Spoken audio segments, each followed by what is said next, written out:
Hello everyone, in today's chess video we will be talking about the Scottish Gambit. Scottish Gambit is a popular aggressive continuation white selects after playing the Scottish game. The Scottish Gambit starts with the fourth move. First both the players have to develop their pieces and make three moves, and then in fourth move when you have to develop the bishop where the Scottish Gambit main line starts. So in today's chess video, let's start with our pawn. Let's just say white open with e4, white blocks with e5 pawn. Now the white plays knight f3, knight, and the black plays knight c3, protecting this pawn and trying to gain the control of the center. Now in Scottish game, black has to make d4, trying to sacrifice the pawn. Now black can just take this with the knight or just take with the pawn. Usually in most popular is black takes with the pawn. Black took, and now you don't have to take this pawn. Now the Scottish Gambit mainline starts, and now the best move is the most played move, bishop to c5. Scottish Gambit is an exciting opening full of tactical chances for white to exploit. Here against b4, black's two main moves against Scottish Gambit are most popular, most played by the black. So first move we will like to discuss is knight to c6, knight to f6, trying to attack this pawn, and now or he can just simply play this knight to c6, or he takes his bishop to c5. These are the most popular moves. First we will talk about what if the opponent moved the knight to knight c6. First, in knight variation, white can just simply push this pawn further. So against white's most popular move, the e4 pawn is now under attack by this knight, which has reached e5, and black is getting to finishing their knight side development. Now you have made the e5. e5 looks like a tempting option for white. Now the white can just deflank this. It would be quite disruptive to black's position if this knight had to move away. Black has a strong answer, which is d5. What if just black plays d5? Now white can either take with the can en passant this and move his pawn to this square to, let's just say he moved and capture this pawn and move to d6, or black can just. Now what does this pawn does? What if black plays d5? This blocks this bishop from attacking, and now you cannot. In next move, if you develop your knight to this square, now black can just simply your bishop is black. In next move he can just take the bishop, or he can just simply attack with this pawn to attacking this knight.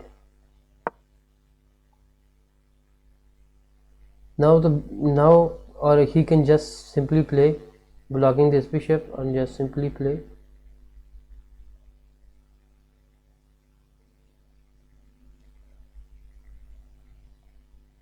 the bishop.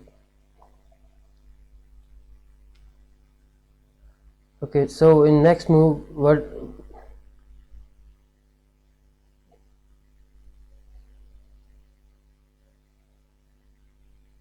if this has taken the knight c6? Okay,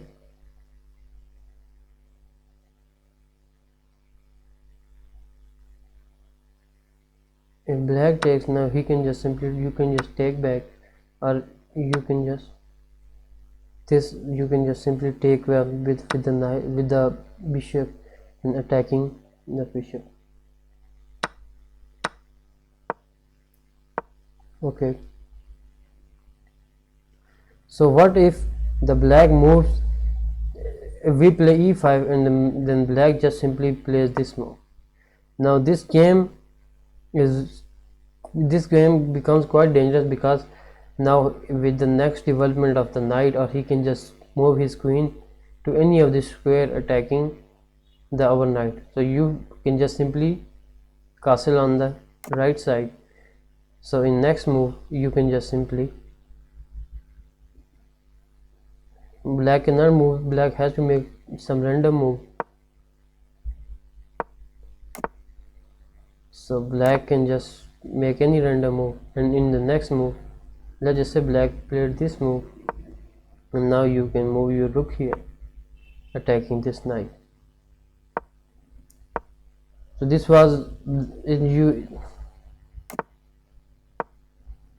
so in this game, white has the better pawn structure, which is white has, and could aim to expand the knight side with f2, f4 and f5. An alternative game for is to just just castled.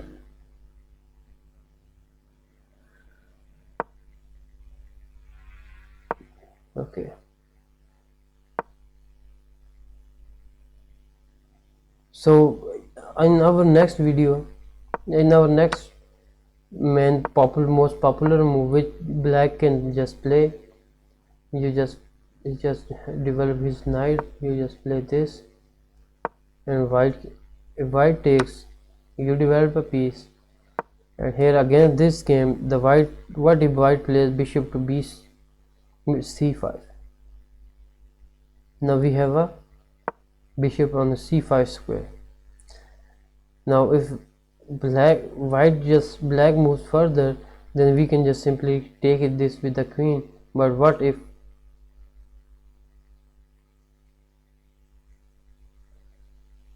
so this is black's second most popular move against the Scottish game, defending d4 pawn and developing a piece.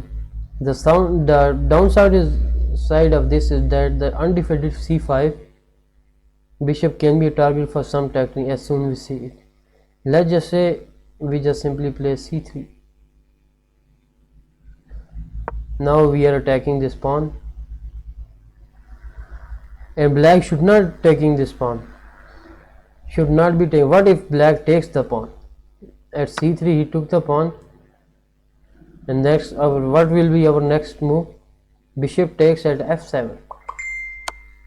Bishop, now the bishop has taken, and now has checked. Now what does the king does? King has to take the bishop, and now queen to d5. Now if you move your queen to d5, now it's a check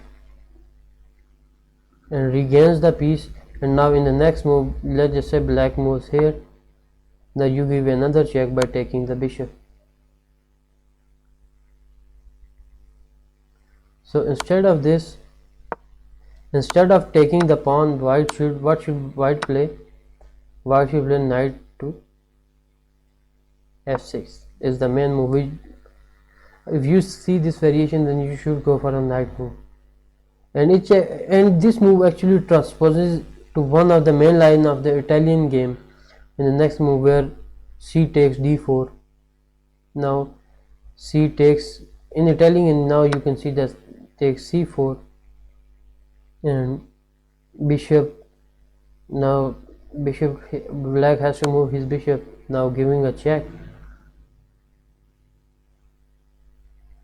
and now in the seventh move, bishop to d2, where now you are attacking this bishop and you have moved away from the check, and now knight can just simply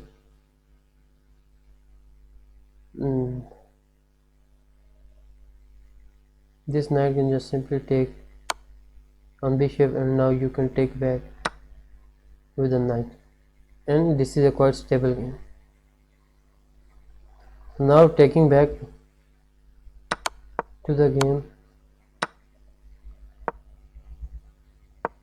So instead of this, what if just black plays this move? If, let's just say it's white black's turn and black plays this, and now the white plays g5, knight to g5.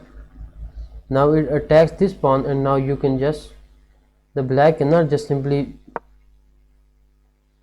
black cannot even take this knight because it's protected by the bishop, and now you cannot just simply protect it, this pawn from attacking this. So what can you do at this time? So if knight h6, knight to g6 is the main move. This looks like a normal move, and now you can just, in the next move you can just simply play this, play this. Okay, it's black's turn. Let's just say black plays any move.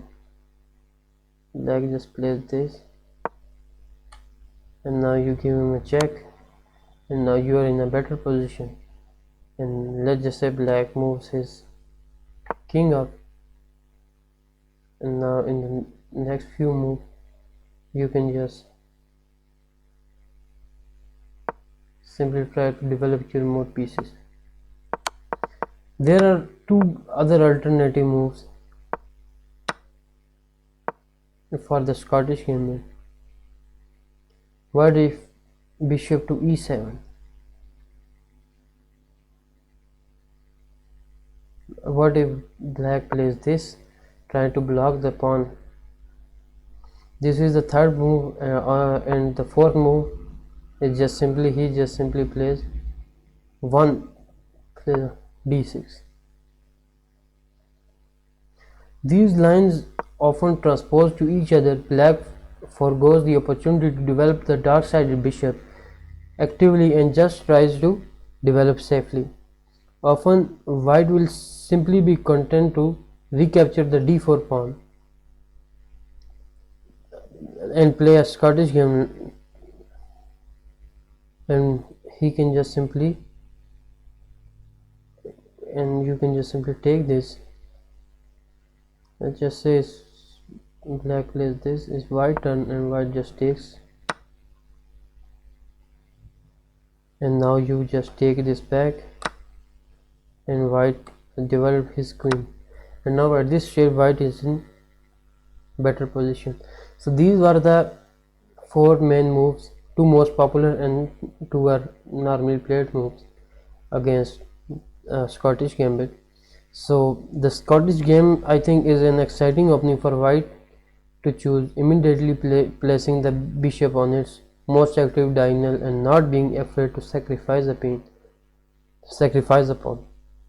If aggressive classical chess appeals to you, you might want to check out this opening. Sometime you should use it. And this was all for today's video. So I hope you like it. Thank you so much.